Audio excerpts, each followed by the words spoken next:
Hello everyone, hope you're having a good 4th of July. This is our market update video and we will not be going to either farmer's market this weekend. We've had a problem with some of the lettuce that we cut and unfortunately got contaminated, so we're not going to be able to make it up to the markets, and we'll be there next weekend provided no other fun follies happen like we've been experiencing here recently. Let me take you and show you our process and where the failure occurred. Alrighty, let's start right here. Here's all the lettuce that we had cut. It's even getting a little bit difficult to see that it was cut on some of this stuff. But all this lettuce was cut Wednesday morning. So here's how the process works.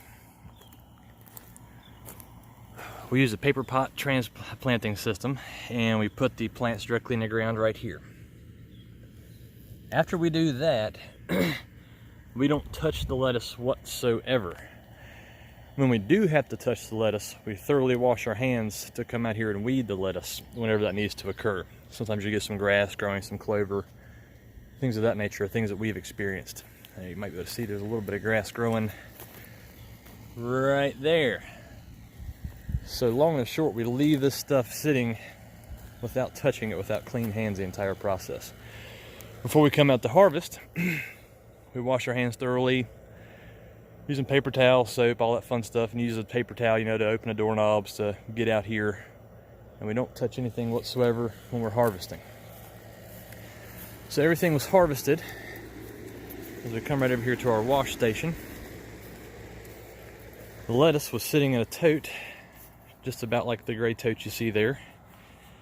And our children tried to help, and they were elbows deep in the lettuce, which was in water, to try and cool it down a little bit to slow down the rotting process of the lettuce. And they didn't have their hands washed, nor were they washed up to their elbows. So that's a little bit of what happened there. So as a result of that, we know we have some customers that have weakened immune systems, and we definitely did not want to compromise that in any way, shape, or form. One thing to also consider with that, as you can see, we don't have a roof over top of our garden or a greenhouse or anything of that nature. So bird poop can be on our product at any point in time. Whenever we do see bird poop on it, we'll just cut it off and throw it off the side. So after it rains, you could possibly have some bird poop on it, and then we never see it. So there's one thing that just can't be fixed about that, and we understand those situations there. But so that's where the failure occurred. So we were able to salvage product for us to eat, which is good. So we're supplied for the next month. That means we'll have more available for sale next weekend at the markets. So that's what happened. Kids will be kids. We've told them many times not to mess with this process, and they decided to anyway. So they know they've made a mistake. Well, let me go ahead and show you the rest of this process here. I've made plenty of videos about this, but unfortunately none of them have really made it out. And basically what's going on here is that we have a sump pump basin right here on our wash table here. I don't know if you can see, the tarp drains down into the basin itself. And this pump right here, this is a little bit of a sponsored portion. This pump was given to us at a pretty good discount through Liberty Pumps, so a big shout out to them. We greatly appreciate it. It's their base model pump. I believe it's the 250 series. It's a really nice pump. It's cast iron all through there. Also on the very top is fiberglass reinforced plastic, so it's really beefy. And it has a float switch there, which automatically gets this thing to turn on and off and on and off. So a big shout out to Liberty Pumps. We greatly appreciate it. Now, with this situation here, I've seen a lot of people where they have their sump pumps that can't handle solids. This pump, if I'm not mistaken, can handle 1/2-inch solids, and maybe even more than that, but I know it can handle at least 1/2-inch solids.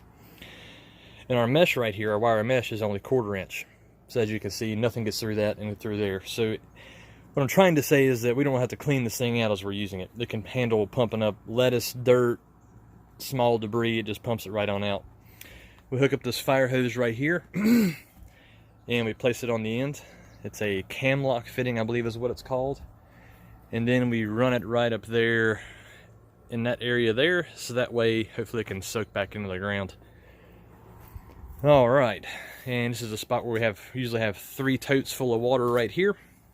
We'll dunk them, start on one, dunk it again, then it goes directly into a laundry bag. And And then it goes into our spinner right here, which is just, you know, a washing machine that we've cleaned up real good. After that, after it spins, gets rid of that water, then it goes up here onto our drying table. That's raining out here. I didn't want to have the stuff out here, didn't really set up for anything. Box fan goes there, and a box fan goes there, which blows down. So that gets rid of the rest of your moisture. After that, we take it into the garage. Sometimes we'll pull this table into the garage. Just depends if it's really humid, really hot. We'll pull it in there to have the air conditioners on. That way it'll dry it off faster for one, and two, keep the temperatures down as well. Because warm temperatures really make this lettuce degrade really fast. So, that's about it on that aspect. Oh, that's right. After it's dry, then we take it inside for sure either way onto a table, weigh it out for half-pound bags. Obviously, we weigh over half-pound.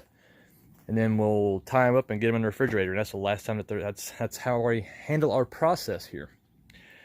I've made this video quite a few times, like I said, but I've had problems with it. Last season, our other spinner broke.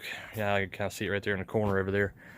It broke, and we decided not to get one, so we used this hand spinner right here, probably from September on through December, to do all of the salad itself.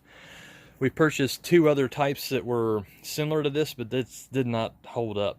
And I also wanted to tell y'all about this because this thing has been a beast. It's been holding on for a long time. It's been used a lot. If you want a spinner for your house to do your stuff when you buy this, wherever you buy it from, it's called the Good Cook Pro Salad Spinner. This thing is beefy. I'm surprised how well it's held up. The other ones that we've had, we've been able to spin maybe 10 pounds worth of lettuce, and then all the gearing up here in the very top, it just breaks and all kinds of stuff. They don't really hold up too well. So anyway, just want to take this opportunity for that mistake that we had, show you what happened and how we go about doing this process here. You can also look at I did a time-lapse video called First Harvest. It was from the beginning of last year. I believe I posted that one in May.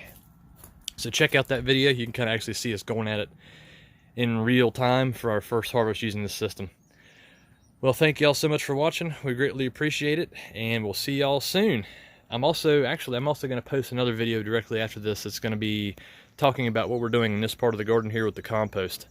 So check that one out. I hope to have it up this evening. If not, I'll definitely have it up sometime tomorrow. Thank y'all very much, and we won't be at the market, but we'll see y'all later.